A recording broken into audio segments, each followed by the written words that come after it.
I've told myself for years that I'd never share this story. Not because I don't remember it clearly. I remember every detail, every sound, every smell, every terrifying second of that night. The reason I kept it to myself is because I know how it sounds. Crazy, unreal. But it happened. And not a day has gone by where I don't think about it. It happened in Vermont, deep in the Green Mountain National Forest. If you've ever been out there, you know just how endless it feels. Miles and miles of thick forest, steep slopes, no cell service. Beautiful during the day.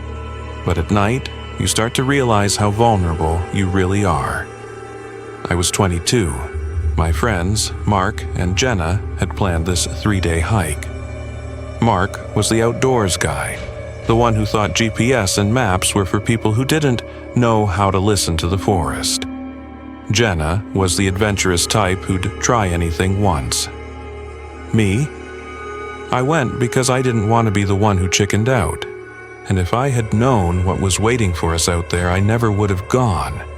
Because somewhere in those woods, there's a cabin that shouldn't exist. And if you ever see it, don't go inside. The first day went fine. The trail was narrow and faded, but we made good time. The forest floor was damp from rain, and the air was thick with the smell of pine and wet earth. We saw deer, heard distant woodpeckers, normal forest stuff. But sometime after noon, the trail disappeared. One minute, we were following faint markers carved into trees. The next, it was gone, swallowed by moss and ferns. "Don't worry," Mark said, tapping his compass. "West is that way." But as soon as he said it, the needle spun slowly, then froze, pointing south. He tapped it again. The needle jerked, then spun in circles.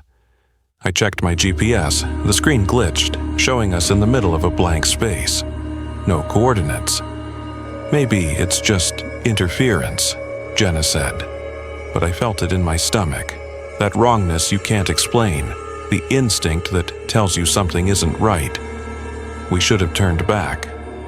But Mark insisted we push on. That was mistake number one. By late afternoon, the temperature dropped. Too much for August. I pulled on my jacket, and that's when Jenna stopped walking. She was pointing through the trees, and there it was. A cabin. Old, sagging, its roof covered in moss, its windows black and empty. No path led to it, no reason for it to be there. I felt a wave of dread roll through me. I wanted to turn and run, but Mark smiled. "See? Told you the forest provides." He walked up the creaking steps and pushed the door open. It groaned, but didn't resist. Inside was dark, lit only by thin streaks of gray sunlight through the shutters. A fireplace sat against the wall, ashes faintly gray, as if it had been used not long ago. And then the photos. Dozens of black and white photographs covered the walls. At first, I thought they were just random portraits, but when I looked closer, my blood ran cold. Because the faces looked like us. One had Mark's same jawline, another looked almost exactly like Jenna, and one, blurry, shadowed, looked just like me. Jenna whispered, "We need to leave." And for once I agreed. We didn't stay long. We bolted back into the trees, desperate to put distance between us and that cabin. But no matter which way we went, the forest felt wrong. The trees pressed close. The air grew colder. And every few minutes we'd hear footsteps, not ours, not an animal. Heavy, human-like steps trailing us. We'd stop. Silence. Start walking again. The steps followed. "Probably echo," Mark muttered, but his voice trembled. Then came the voices. At first faint. Whispers that seemed to drift on the wind. Too far to make out words. But the longer we walked, the closer they sounded. At one point, I swear, I heard my own name whispered from behind me. That's when Jenna gasped. Her scarf, the one she'd tied around her pack earlier, was hanging from a low branch in front of us, like someone had carefully placed it there. She grabbed it, trembling. How is this possible? None of us had an answer, and no matter which way we turned, the forest led us back to the cabin, always back to the cabin. By nightfall, we had no choice. The forest was alive now, branches snapping in the distance, whispers circling us, stones being thrown just past our feet. At one point, something moved between the trees, tall, thin, too fast to be human. When a guttural growl echoed through the darkness, so close I could feel it in my chest, we broke. We sprinted for the only shelter we knew, the cabin. The second time inside was worse. The fireplace was burning. 3 plates sat neatly on the table, each with spoons laid beside them, and on the wall, a new photograph had appeared. One of the 3 of us standing on the cabin's porch. Except we hadn't taken that picture. Jenna sobbed, clutching my arm. We're not alone in here. That's when we heard it, scratching, slow, deliberate. Something dragging sharp nails along the outside walls circling the cabin. Mark grabbed his flashlight and stormed into the second room. "Who's out there?" Seconds later, he screamed. We rushed after him. The room was empty. His flashlight lay on the floor.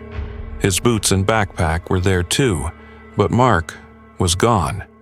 And on the wall was another photo.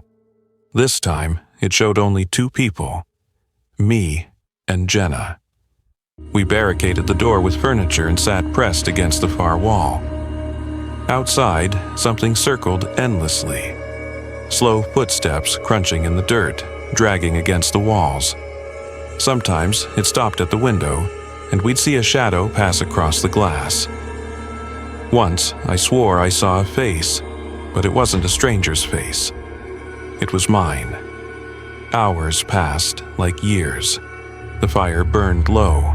The whispers grew louder, overlapping, filling the room until it felt like the walls themselves were speaking. Jenna started to laugh, a broken, hysterical laugh. She whispered, "It wants us." It wants us in the photos I held her trembling, praying for dawn. At first light, the front door creaked open on its own. We didn't wait, we ran. This time, the forest gave way. After what felt like hours, we stumbled out onto a highway. A car stopped, a man asking if we were okay. We mumbled something, half delirious, before he drove us into town. Mark was never found. Search parties combed the area for weeks. Nothing, not a footprint, not a scrap of clothing, nothing. It's been years since then. Jenna and I don't talk anymore. Too many bad memories, too much we can't explain. When I got home after that trip, I shoved my backpack into the back of a closet and tried to forget it existed. I couldn't bring myself to open it. Not after what we'd seen, not after what we'd lost. It felt like touching it would bring all of it back. For years, it sat there, untouched. But a week ago, I finally unzipped it. I don't even know why. Curiosity, maybe, or something darker pulling me toward it. And that's when I found it. A photograph. It showed the cabin clear as day, and standing in front of it were 3 figures. Me, Jenna, and Mark. Only, that didn't make sense, because I remember what we saw back in the cabin. The last photo we found showed just the 2 of us. It was like Mark had been erased, like he'd never existed at all. But here he was again, except it wasn't really him. His eyes were nothing but black, empty pits. His smile stretched too wide, too sharp.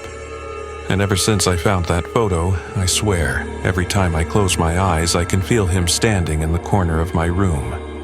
So if you ever go hiking deep in the woods, and you stumble on a cabin that isn't on any map, turn around. Don't go inside, because once it has your picture, it never lets you go.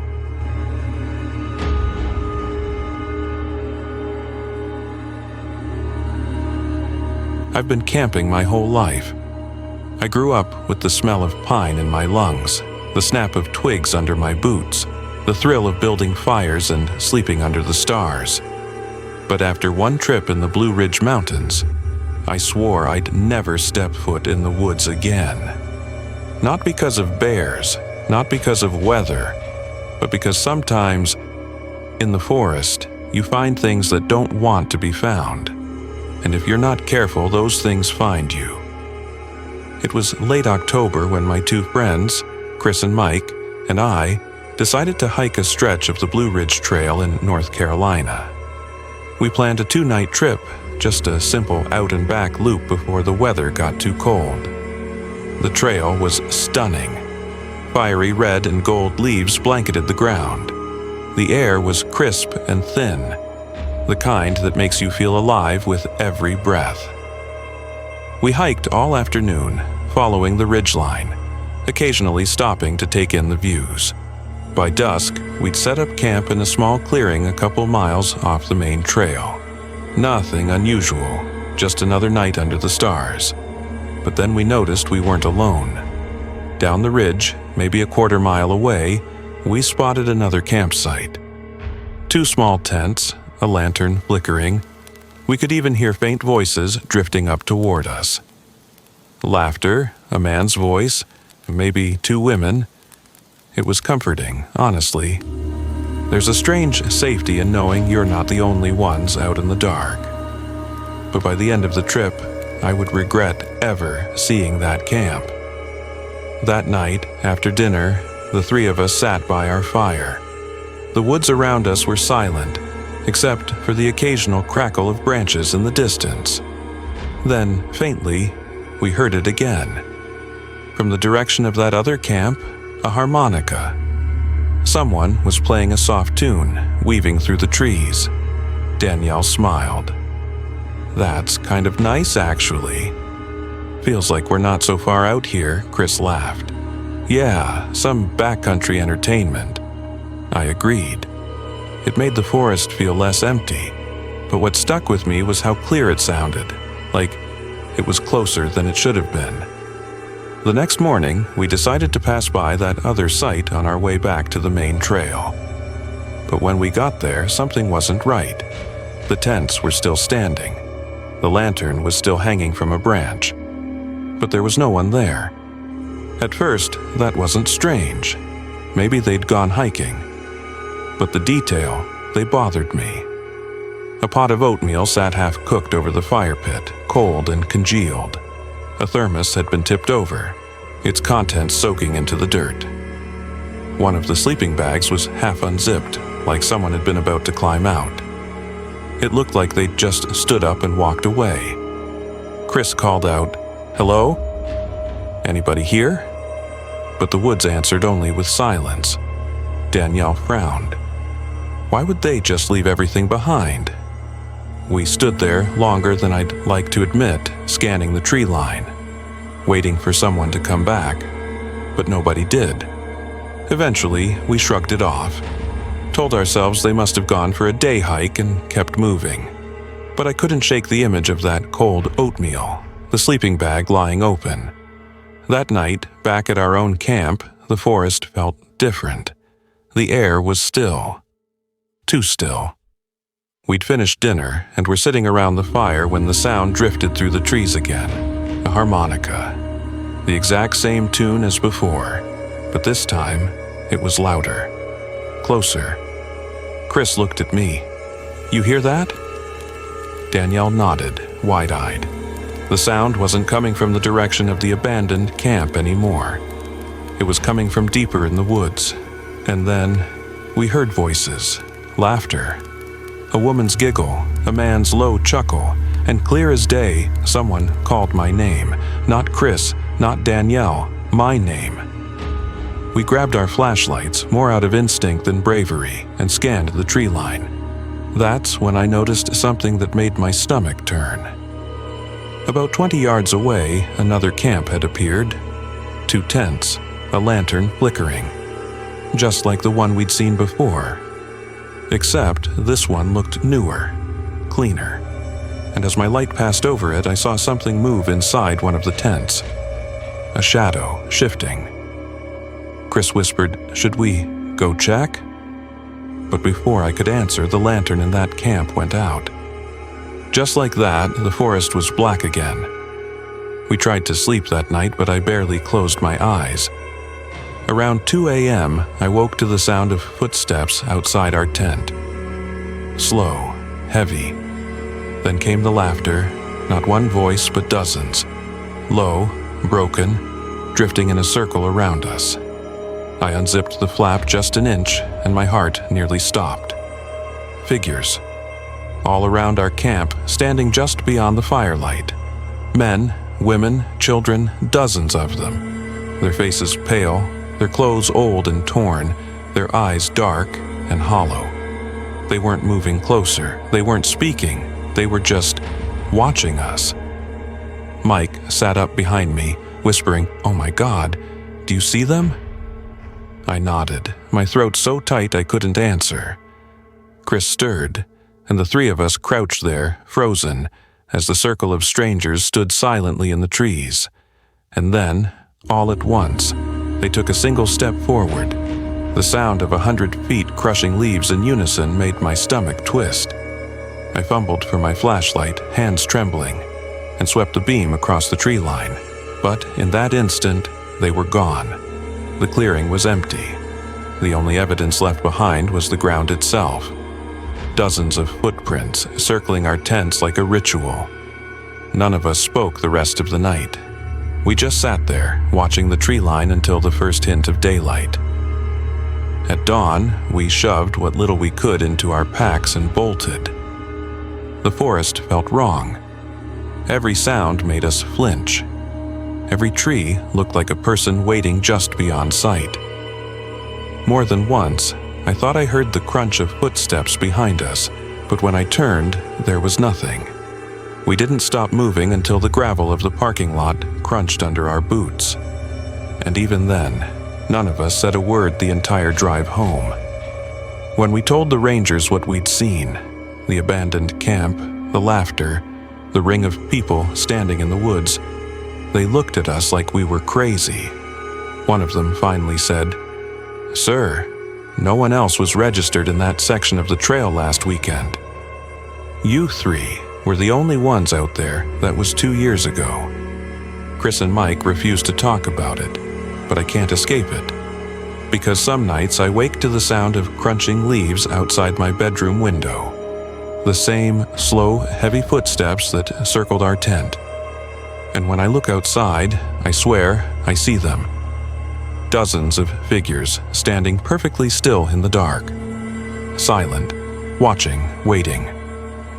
So, if you think you've left the woods behind you, don't be so sure, because sometimes the forest follows you home. It doesn't happen all at once. It's subtle at first. You'll be lying in bed, half asleep when you hear it.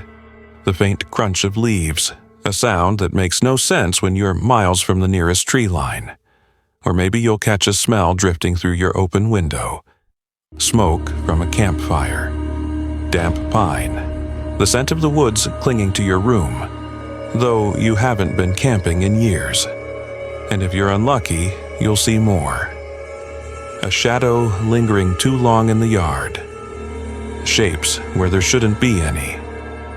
Dozens of figures standing perfectly still, watching from the dark just beyond your porch light. They don't move, they don't speak, they just wait, because the forest doesn't care where you run. It doesn't care how far you think you've gotten away. Once it has seen you, once it has marked you, you carry it with you.